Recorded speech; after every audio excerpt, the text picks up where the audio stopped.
கண்ணும் கருத்துமா இருக்கிற ஒரு தேவன், என்னோடு பேச விரும்புகிற தேவன், என் வாழ்க்கையில சின்ன விஷயத்துல இருந்து என்னுடைய வாழ்க்கையில் இருக்கிற எல்லா விஷயத்திலும் தலையிட விரும்புகிற தேவன், என் வாழ்க்கையில தலையிட விரும்புகிற தேவன், அவர் என்கிட்ட என்ன பேசுறாரு அதை நான் கேட்க விரும்புறேன்.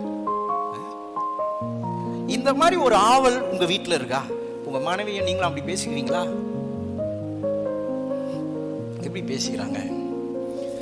என்னங்க சொல்லு சொல்லு,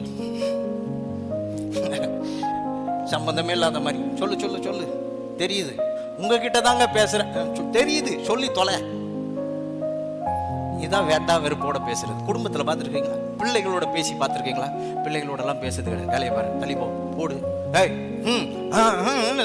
இதான் நடக்கும்.